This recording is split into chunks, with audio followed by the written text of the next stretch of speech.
Trump and Elon drama is not exactly over. As a matter of fact, it seems like it's getting messier. I'm Cameron Kasky, and I'm here with my friend Jack Cocchiarella to figure out what the hell is going on with these two. What's going on, Jack?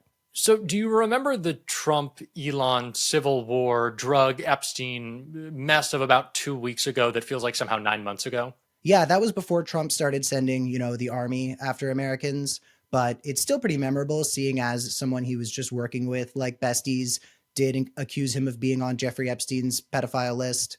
But it seems as though, especially with this drug stuff, there's quite a bit more to it than that.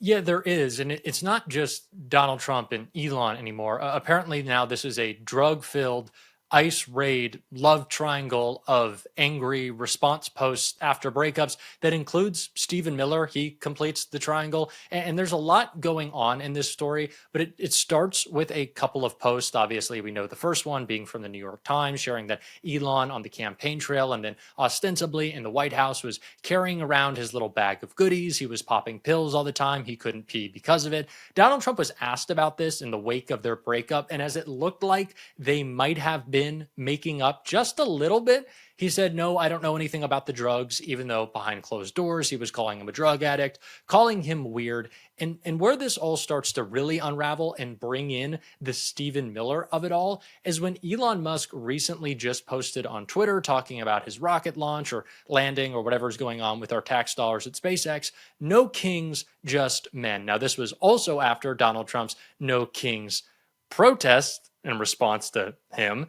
He's not happy about any of this. And so he decided for some reason or another to post a little bit of Fox's coverage of Elon's drug use. And it explains what's happening here and how it'll eventually rope in Stephen Miller. So we've got this drama, Trump, Musk, Stephen Miller. We know Donald Trump. We know and hate Elon Musk. But for those who are not completely aware of who Stephen white supremacist Miller is, Jack, can you give us kind of a rundown? Yeah, he's the man with the worst fitting suits in America, certainly. But as you mentioned, he's also racist and vile. Stephen Miller is kind of the brains behind Donald Trump's entire mass deportation agenda. He's a deputy chief of staff on policy, so he's serving in the White House, but he's trying to really take over as much as possible. But importantly to this story, he is as weird and hyper online as Elon and Trump are. There's so much vengeance in Stephen Miller. There's that clip that always resurfaces of him at his high school in California complaining about picking up trash and that's like some imposition on his freedom. So this is the type of guy that Stephen Miller is. He's weird. He's behind the scenes. He wants to pull the strings. And it's the reason that as we see Trump continue to go further into cognitive decline, it seems like Stephen Miller's influence over the White House is only growing, which would be super concerning to anyone with maybe something we call empathy in this world. And it gets really weird, this whole love triangle of online shit posters, when we see what Trump most recently shared on Truth Social, a little video from Fox discussing Elon posting about his recent drug test. Meanwhile, Elon Musk, John, has shared a drug test. The results on X. It's pretty incredible he put this out on X. It's pretty transparent, and his commentary was completely clean. LOL. This is in response, of course, to the accusation that he's on drugs, including a New York Times headline that from May that read, "On the campaign trail, Elon Musk juggled drugs and family drama." While John's giving us his answer to what exactly is going on here, I wouldn't mind giving a deep dive here on what drugs were on that drug test. I want to know exactly what came back negative. Yeah, I'd like to see it too. I think it said they're focused on a couple, and I would be like, what about what you're seeing from me? Why did you guys focus on those? I mean, I can look back through my life. The eras when I was being drug tested weren't my proudest ones. I don't think anybody. If everybody looks back at their life, you're like, dude, when was I drug tested? He looks you're like he's like selling drugs at some club in Miami. I think everyone could say, but yeah, releasing it on your own social media platform, transparency-wise, is a little. I mean, I'm in downtown New York City. You can go get a drug test on every street corner because there's a medicinal shop next door. I feel like okay, I've had enough of this. So there's been a backtrack on the backtrack. Everyone's fighting, everyone's unhappy, everyone's emotionally unstable. So Stephen Miller is dealing with his own Trump fallout right now, which will be important a little bit later in our unraveling of all this. This is a very strange love triangle, as I guess most love triangles are usually not pretty straightforward. But Elon makes this post. He says, "No kings, just men." Trump responds. He shows, oh, Fox talking about the drug coverage. Oh, Elon, why are you sharing this 2 weeks later? If you're sharing a drug test 2 weeks after someone accused you of being on drugs, that seems like a long enough period to not take those drugs. That would come up in a drug test, maybe. So where Stephen Miller gets roped into all of this is, of course, someone had to share the photos of Elon's goodie bag on the campaign trail. Someone had to give the reporting about him not being able to pee. And the guys at Pod Save America had their own theory of this, and it kind of begins to loop into Stephen Miller of it all. New York Times story about Elon's alleged drug use while he was in the White House, or while he was at least on the campaign traveling with Trump.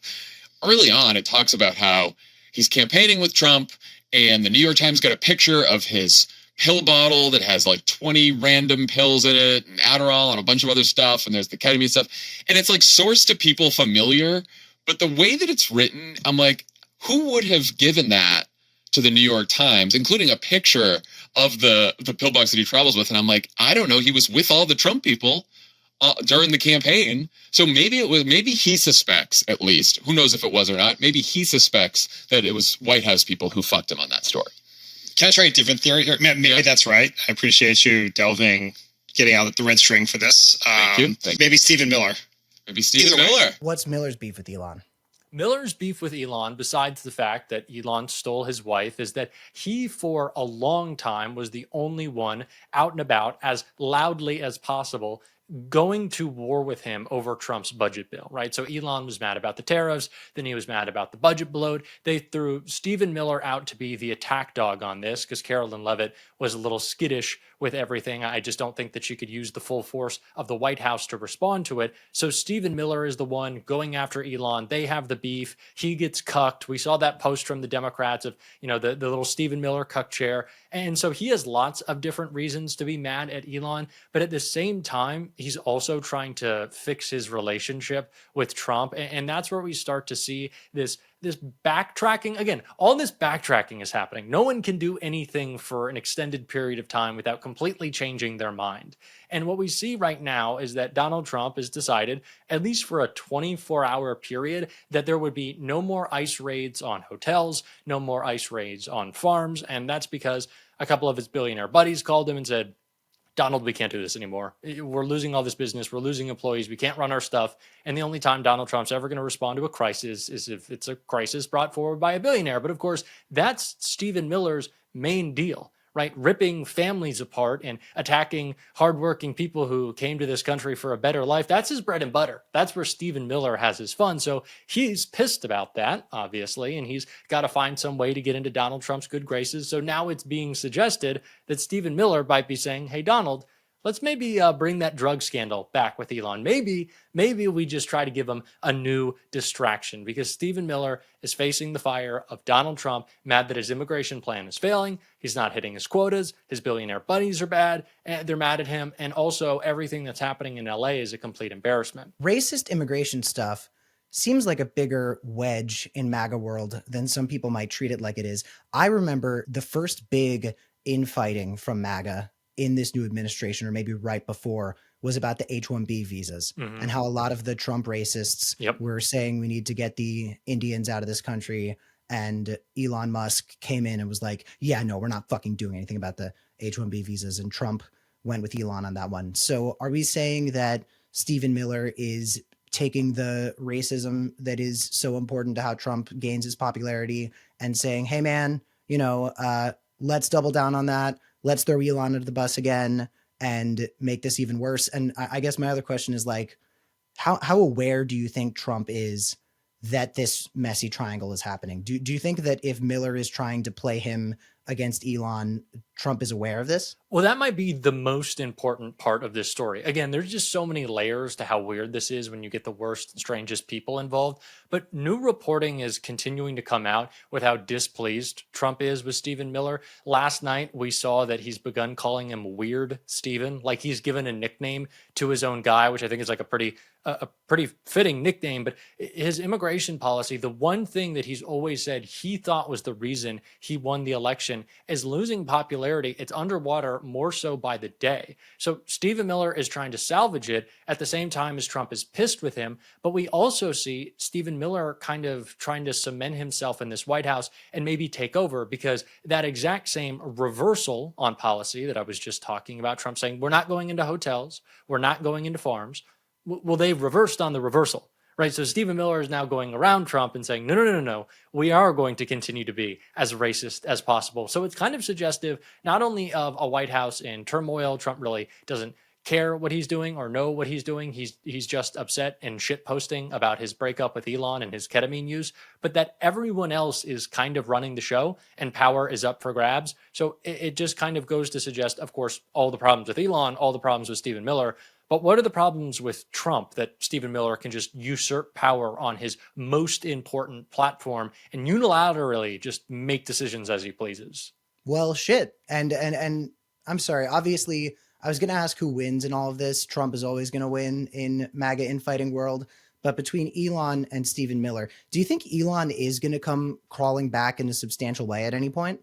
Well, that's why it was so weird to see him make the no kings, only men post. And he did it a couple of times, which, you can maybe say taken out of context, has nothing to do with Trump. But Elon's such a weird creature of the internet. You kind of have to feel that these things are interconnected without getting to, conspiracy, weird, dark internet hour on it.